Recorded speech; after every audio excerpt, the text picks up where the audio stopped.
En una nueva edición de En Contacto, la periodista Pamela Bertis indicó que las personas están hartas porque han perdido la fe en la clase política, en especial en aquel que ocupa Palacio de Gobierno. Asimismo, puntualizó que la desaprobación no es porque sea la primera vez que gobierna un profesor rural y una mujer de provincia, sino por las denuncias de corrupción contra él y su familia. Para la periodista ya es hora de que dejen de utilizar esa simplificación barata, pues no es esa la razón por la que la mayoría de peruanos no quiere a los políticos. Ahora bien, señaló que bueno hubiera sido que este fuera un gobierno de izquierda que le diera una paliza a los del gobierno de derecha que pasaron y que dejaron a presidentes que ahora están siendo procesados por corrupción. Además, aseguró que tienen a una izquierda que está escondiéndose como avestruces, pretendiendo una asamblea constituyente y llamando a marchas constituyentes porque no pueden defender este mamarracho de gobierno que tenemos. Finalmente, Pamela Bertis expresó basta de la victimización porque esa carta de que no los quieren porque son provincianos o son del pueblo ya no se las compra ni el pueblo que manosean tantas veces. Opinión. Y todas las que hemos escuchado, no es una muestra representativa, pero todas las que hemos escuchado es de personas que están hartas, cansadas, que han perdido la fe en la clase política, principalmente en quien ocupa el sillón de Palacio de Gobierno, por todas las denuncias de corrupción, pero además y principalmente por su incompetencia. Eso es. No es su origen campesino, humilde, rural, no es porque es, como ha dicho Dina Boluarte. Es increíble que Dina Boluarte siga insistiendo, la vicepresidenta lo ha dicho ayer, preguntada por todos estos temas que salen a la luz, denuncias de corrupción que apuntan al presidente y a su familia. Es increíble que la vicepresidenta siga señalando que sobre el tema de nuevamente sale la vacancia, ¿no es cierto? No nos quieren porque es la primera vez que viene un profesor rural y una mujer de provincia. ¡Basta! Basta de esa simplificación barata. No es esa la razón por la cual la mayoría de los peruanos, y ahí están escuchando la voz de los peruanos que salen a chambear, que salen a buscársela, con 75, casi 80% de informalidad en la que estamos ahora, no es esa la razón. Enhorabuena que hubiera sido un gobierno de izquierda que le diera una paliza a los gobiernos de derecha que hemos tenido y con el resultado de tener los últimos 5 presidentes todos procesados por corrupción. Fabuloso hubiera sido, ¿no? Pero no. Tenemos a la izquierda escondidas como avestruces, pretendiendo una asamblea constituyente y convocando a marchas de asamblea constituyente porque no pueden ni siquiera defender este mamarracho de desgobierno que tenemos.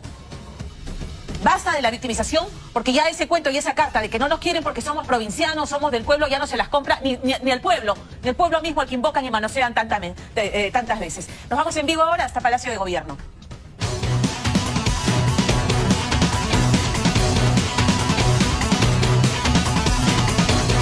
Igor Malca está en Palacio de Gobierno, el presidente Castillo encabeza sesión de Consejo de Ministros. Hoy es la tradicional de los miércoles. Igor, buenas tardes, adelante.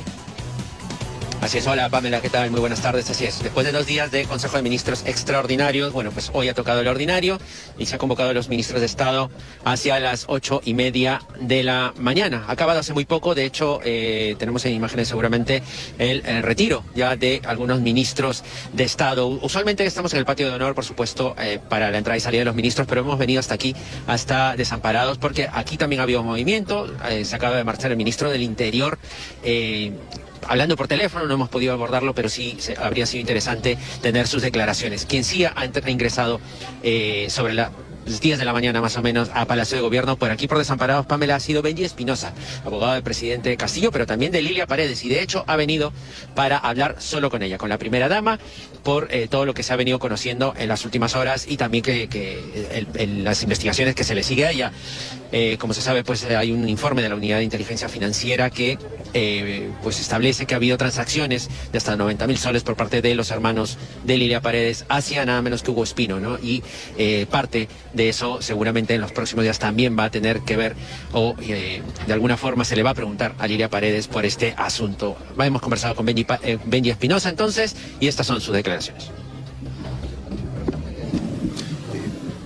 Fíjate, entiendo que Eduardo está planteando un recurso de agravio constitucional para que sea el Tribunal Constitucional el que defina los linderos del procesamiento al presidente de la República en materia de traición a la patria. Porque, por supuesto, el artículo 117 de la Constitución sí permite que al presidente de la República se le pueda llevar una acusación constitucional por traición a la patria.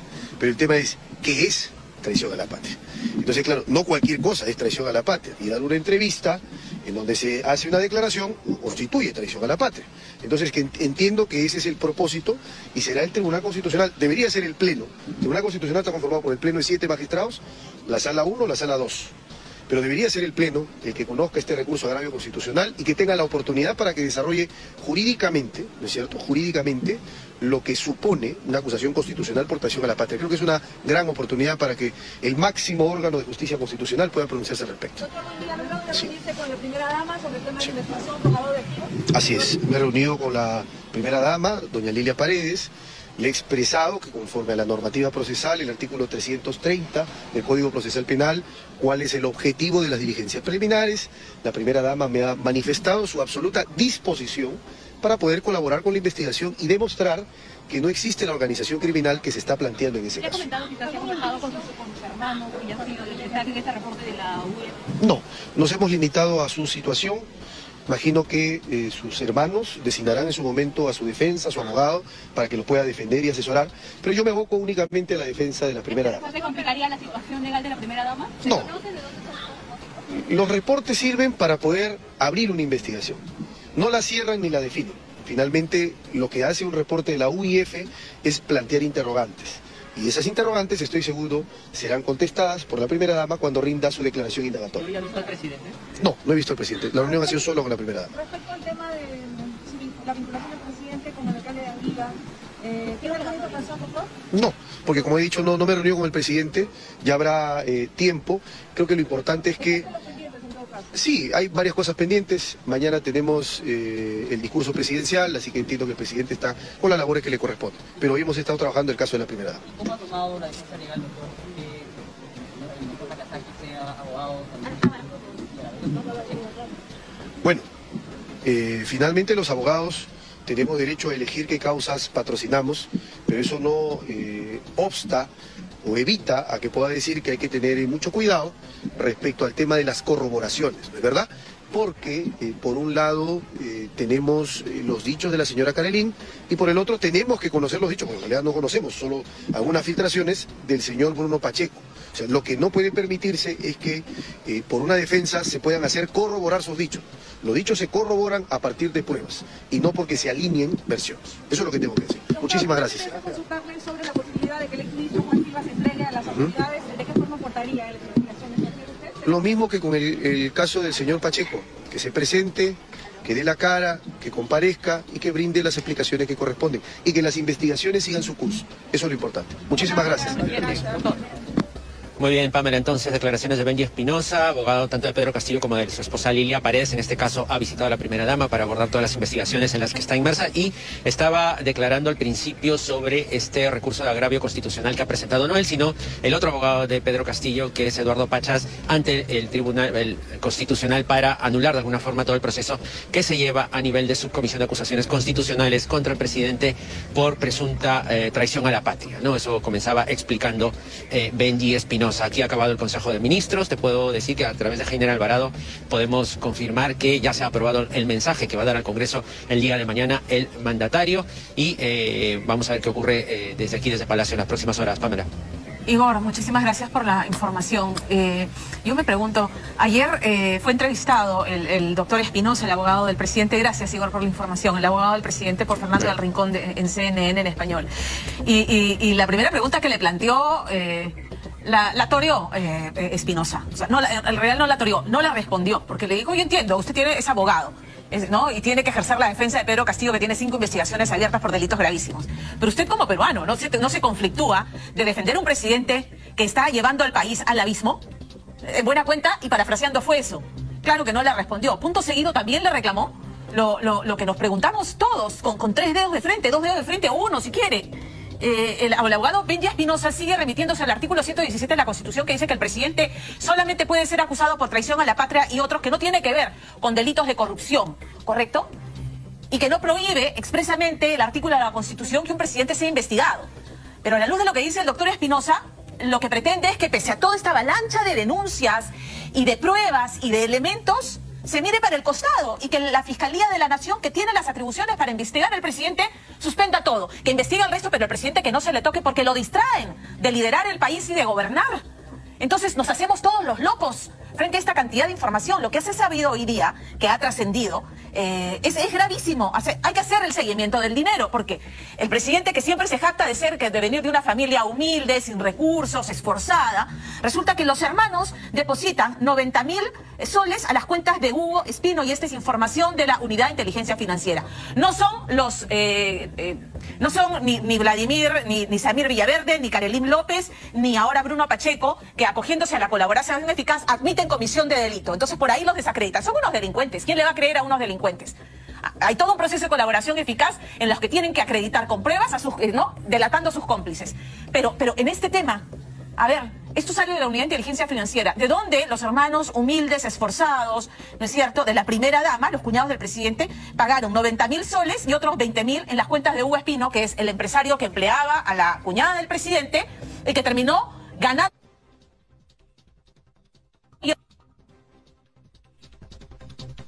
Después gana otra obra millonaria. De eso vamos a hablar esta tarde, porque las situaciones empiezan a acumularse. ¿Con qué cara se va a presentar el señor Castillo a dar un mensaje a la nación cuando nadie le cree y que hay esta cantidad de elementos que apuntan a que sería un presidente corrupto, rodeado de corruptos, y que eligió gente corrupta y que llegaron a medrar del poder? Luis Alfredo Yalán, abogado del exministro Juan Silva, indicó que su defendido se entregaría a la justicia en los próximos días. Aseguró que se encuentra en el país y que presentará valiosa información a la Fiscalía. Estamos viendo la posibilidad, porque no solamente es ese caso, hay varios temas, aproximadamente son más de 12 tomos de investigación. Vamos a ver qué otros hechos punibles también. Él ha dicho que siempre se va a acoger a la colaboración de la justicia, y el Código Procesal Penal establece una serie de alternativas, salidas alternativas. Una de ellas puede ser la colaboración eficaz. ¿Que me dijera que el señor Juan Silva desea entregarse en un plazo de 7 a 10 días? Efectivamente, eso sería el plazo que demoraría en hacerse todo el estudio de la licitación a través de un peritaje. Nada más. Y hacen el peritaje y él se pone a derecho. Entonces él está en Lima. Él está en el Perú. No está en Lima. No está en el Perú por criterio de la Reserva de la Defensa, no se puede revelar, pero está en el Perú, no ha salido extranjero y se encuentra a buen recaudo porque está en un Estado de Derecho constitucional, democrático y social. Pero él está bien de salud, está enfermo. Está estable. Indudablemente que el ser humano no está destinado para vivir en cautiverio. El ser humano tiene como bien jurídico supremo la vida y después la libertad. Indudablemente que está resquebrajado psicológicamente, moralmente, ¿no? El señor Juan Francisco Silva Villegas va a decir su verdad, igual como cuando el señor Bruno se ha puesto a derecho y recién hemos tomado conocimiento de las cosas, él también va a decir su verdad. Pero va a presentar información, pruebas contra el presidente. Por supuesto que se va a presentar. No sé si se hará contra el presidente, pero que tiene información valiosa, la tiene. ¿Y va a pedir las mismas condiciones que ha pedido el señor Bruno Pacheco, la modificación de su preventivo? Es una posibilidad, vamos a analizar ahora los actuales. El día 25 fuimos al Congreso, el 27 de mayo vinimos acá a la Fiscalía de la Nación. El día 2 de junio piden el impedimento de salida, o sea, días nada más. Nos allanamos a eso y el día 7 de junio nos sale con una detención preliminar, o sea, le cortan la intención, el ánimo de colaborar con la justicia de mi cliente. Muy bien, nosotros estamos aquí con mis dos invitados esta tarde un poco especulando qué podría ocurrir mañana en el mensaje del presidente de Pedro Castillo.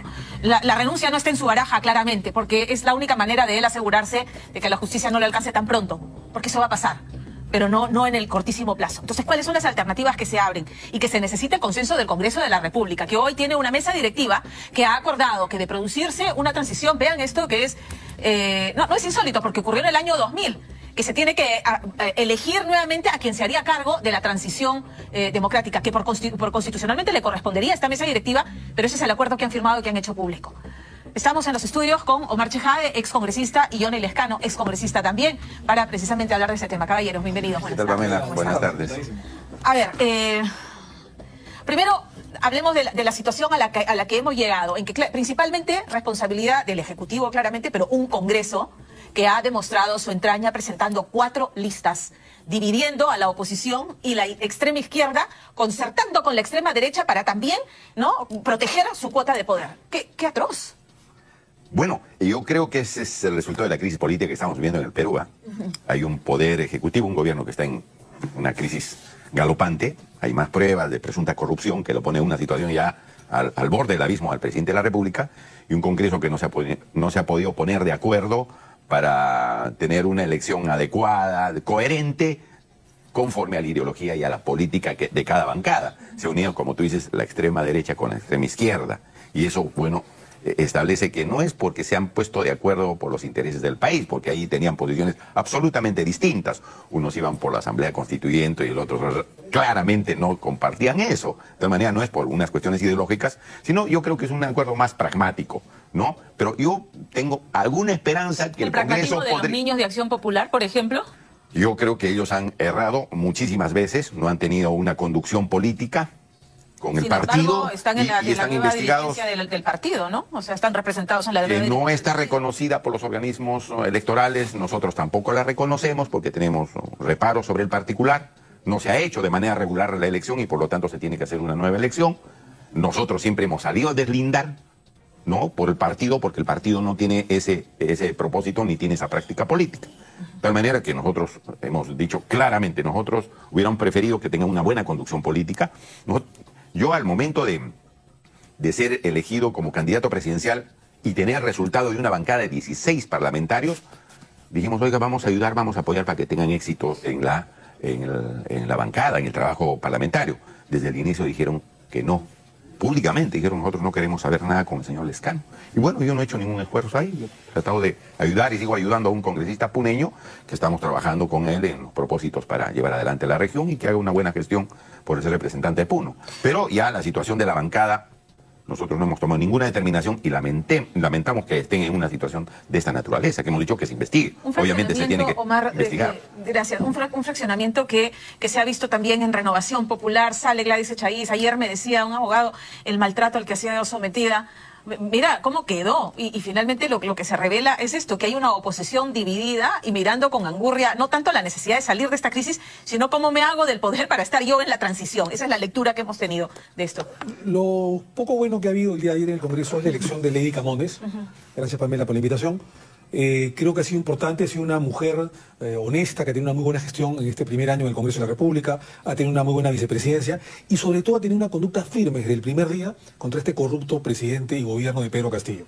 Yo desde el primer momento, desde agosto, no de ahora, desde agosto del año pasado, he estado señalando que lo mejor para el país hubiera sido la vacancia del presidente Castillo, desde que conformó un gabinete del terror con gente que tenía las manos manchadas de sangre, sacan a Sendero Luminoso, líderes por Bellido, en fin. Pero no se ajustaba pues a lo que señalaba la Constitución y 2 veces manosearon una figura que es como que la carta extrema. Bueno, pero en todo caso, mira, la vacancia presidencial, yo te lo digo como abogado constitucionalista y penalista también, la vacancia presidencial, al igual que la disolución constitucional del Congreso, no la que hizo Vizcarra, son salvavidas constitucionales para evitar justamente el colapso del sistema democrático. Es decir, cuando no hay más herramientas previas para salvar el sistema democrático, se activa la vacancia presidencial por parte del Congreso contra el presidente de la República por incapacidad moral o la disolución constitucional del Congreso por parte del Ejecutivo. Eso es para salvar el sistema democrático, como última ratio de ser.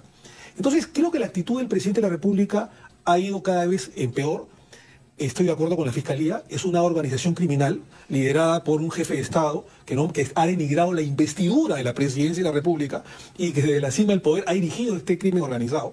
Y creo yo que lo que debería suceder el día de mañana, si tuviera un poco de esencia Castillo, es renunciar a la presidencia de la República. No lo va a hacer por lo que hemos venido conversando, por lo que tú bien has dicho, pero creo yo que el Congreso de la República está para vacarlo por incapacidad moral permanente, que es lo ideal. Ahora, no hay los votos y este Congreso de la República está aferrado, en su gran mayoría o en una gran parte, en no aliviar los dolores que vive el país con esta crisis política e institucional. Dicho esto, ¿hay otras herramientas? Sí lo hay. Por ejemplo, aplicar el artículo 99 de la Constitución, que dice que en la Comisión Permanente puede acusar ante el Pleno del Congreso, hay una tabla, desde el Presidente de la República hasta el Magistrado Supremo, congresistas de la República, por infracción constitucional o por delitos de función, en este caso el Presidente de la República, y al mismo tiempo activas el artículo 114 de la Constitución, es decir, la suspensión del Presidente de la República por determinados delitos y lo envías inmediatamente al Poder Judicial, a la Corte Suprema, con lo cual se activaría al mismo tiempo el mecanismo de la sucesión constitucional.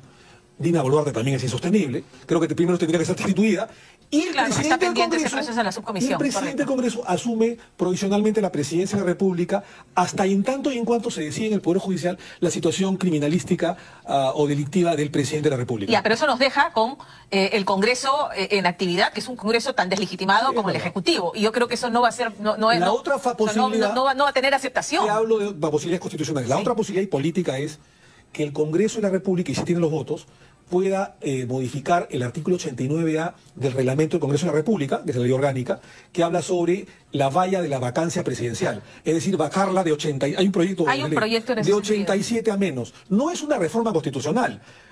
Acuérdate que, y se acordará muy bien Johnny, creo que era congresista en esa época, que Fujimori fue vacado con mayoría simple. Y a través de una sentencia del Tribunal Constitucional en la época de Toledo, que también se lo quiso vacar, dijeron, y con razón, por supuesto, dijo el tribunal en esa época, de que no se podía vacar un presidente con mayoría simple porque era desestabilizar el sistema democrático político del país. Correcto. Pero a través de eso, el Congreso de esa época agarró el guante y reformó el reglamento del Congreso con un artículo que es el 89A, inciso D, y le puso 87 votos mínimo. O sea, los 2/3 del número legal de congresistas. Como no es una reforma constitucional que merece 87 votos y 2 legislaturas consecutivas, con una ley, un proyecto de ley, podrías modificar ese reglamento del Congreso y con 66 votos, que sí lo tiene el Parlamento, bajarle la valla de 87 a 70 o a 67 o a 66 y podrías vacar al presidente de la República. Pero yo tengo otra receta. Una ley con nombre propio. Sí, Yo entiendo que estamos de emergencia, pero lo que hoy se no podemos, yo en eso discrepo con Omar, porque no puede estar variando las reglas de juego en una situación tan delicada como está viviendo el Perú. Yo prefiero que el presidente mañana dé una explicación de los cargos que se está haciendo. Y si él siente que le ha fallado, si él siente que ha incurrido en irregularidades, él mismo recortar el mandato presentando el proyecto de ley al Congreso y el Congreso lo aprueba. Es una salida más simple, menos traumática, pero ya ha habido una oportunidad, como le explicaba antes de salir al aire, que el presidente, cuando fue al Congreso a dar un mensaje, el primer ministro, después del mensaje, dijo, nosotros íbamos a traer un proyecto de ley para recortar el mandato. Lo puede hacer ahora, porque habiendo tantos hechos y tantas imputaciones, yo creo que le conviene salir de la mejor manera. Ahora, la vacancia, eso no se descarta, porque están viniendo más hechos, más imputaciones, más cargos, y puede hacer que ese número que antes era menor vaya aumentando. Porque estaba escuchando algunas cosas que bancadas que lo estaban respaldando ahora están en duda y diciendo que hay una serie de imputaciones que el presidente tampoco sale a hablar. No, él debe salir a hablar y debe salir a explicar. El único argumento es la victimización. Ya hemos escuchado ayer a la vicepresidenta Dina Boluarte diciendo que no los acepta porque es una mujer de provincias y un hombre del pueblo y eso es lo que no acepta. Es la carta que han jugado desde el día 1. No hay ninguna respuesta. Ante estos cargos de gente que es cercana a su entorno, debía dar una explicación él, no el abogado, que va más por la cuestión técnica, jurídica, ¿no es cierto? Él mismo hablar y dar un mensaje explicando la situación. ¿Qué explicación dan los niños? Es que a mí me preocupa una bancada de oposición como Acción Popular, democrática, con la historia y el legado de Fernando Belaúnde, al que Mari Carmen Alba y varios congresistas invocan permanentemente. Yo creo que debe estar retorciéndose el pobre señor Belaúnde desde donde esté. Digamos, ¿cómo explican esta postura de irse y apoyar a un gobierno como este con su votación? Ellos tienen que explicar. Tú me has visto trabajar en el Congreso. Omar también. Yo no estoy con miramientos, nunca he estado tras carguitos de la mesa directiva, oyendo al Poder Ejecutivo a ver qué uno puede sacar. No, yo estoy un congresista que luchaba en las comisiones y nunca he estado tras de este tipo de repartijas. Y eso es lo que queríamos hacer en esta gestión, pero ellos mismos han dicho, usted no se meta. Siendo candidato a la presidencia de la República, yo no me voy a enojar. Pero ahí está el resultado, un resultado donde dicen, ahora dicen, no son solamente 6. Son 12 y salen una serie de cosas. Eso me parece absolutamente negativo. Los niños seguramente no solo están en Acción Popular, probablemente estén también en otras bancadas, porque lo que está haciendo el gobierno no solamente es un crimen hacia afuera, sino un crimen hacia adentro. Está comprando congresistas, como lo hizo Montesinos y Fujimori el año 2000, que se vio los divididos comprando con dinero. Acá seguramente con obras públicas y dando regalías y prebenda. Entonces, estamos ante un gobierno prebendalista, en la cual se quiere sostener a través del tiempo, justamente dando prebendas a parlamentarios que se pasen o que como topos no voten a favor de temas de Estado como la vacancia o el recorte constitucional. Pero lo que dice Johnny es una buena intención, pero yo no creo que el presidente de la República mañana o renuncie o se acorte el mandato, o se quiera acortar el mandato, porque aunque lo quisiera hacer, esto necesariamente pasa por el Congreso de la República. El presidente de la República propone un proyecto de ley, pero pasa por el Congreso de la República, que el Congreso lo quiere hacer a través de una reforma constitucional, como lo hizo el año 2000 cuando Fujimori renunció por fax. El Congreso no le aceptó la renuncia y lo vacó bien. En ese momento el Congreso tuvo la dignidad, por lo menos, de acortarse el periodo de 5 años a 1 y se fueron todos. Que sería lo ideal. Lo mismo, ¿no? Que sería, sería lo ideal. Si lo que están diciendo es que el Congreso también está fallando. Legitimidad. y el Congreso de la República también ha perdido en su gran mayoría legitimidad. Por eso que creo que la solución está en que el señor Castillo sea vacado o renuncie, igual que la señora Boluarte, y que la presidenta del Congreso de la República asuma por encargatura, de manera provisional, la jefatura de Estado y convoque elecciones generales. Correcto. Porque eso es lo que correspondería. La población lo está pidiendo y tiene razón. Ahora, esta fórmula de que la mesa directiva que ha ganado las elecciones, que si se produjera este escenario de transición, convocarían a nuevas elecciones. Nuevamente colocar al país en esta situación nuevamente, ¿se imaginan ustedes? Va a haber esta intención de hacerse de la presidencia así interinamente porque todavía van a seguir gobernando. Entonces, se abre otra situación de crisis también ahí. Obviamente, por eso yo digo, la salida más pacífica, más sencilla, es que este gobierno tome la decisión de recortar el mandato. Porque si de proponer y aprobar en el Congreso. Porque sacamos al presidente, a la vicepresidenta y ponemos políticos que están en el Congreso, eso va a abrir un nuevo frente, ¿no? Que va a salir también a las calles, ya no se va a quedar solamente en los poderes de Estado, van a salir a las calles las posiciones, y eso es más difícil, más riesgoso. Yo prefiero, que creo que es posible que se haga, invocando ya una objetividad al gobierno, que recorten el mandato, presenten el cambio al Congreso, el Congreso lo apruebe. Eso demoraría un año, un año. Claro, más rápido es una vacancia, ¿no? Una vacancia. No, está bien, pero la vacancia, pues, es sacarlo al presidente, sacarlo a la vicepresidenta. Bueno, entra Dina Boluarte y entra Dina Boluarte del que demora el Congreso. proceso de la comisión de acusaciones No, constitucionales. pero cualquier solución, sacarlo al presidente, Johnny, es que el presidente del Congreso asuma por encargatura, obligatoriamente, todas esas posibilidades pasan porque el presidente asuma la presidencia de la República. La vicepresidenta se puede Está quedar. absolutamente cuestionada, ¿no? Absolutamente Que cuestionada. se quede Marta Moyano de presidenta del Congreso y Lady Camones. La vicepresidenta Dina Boluarte.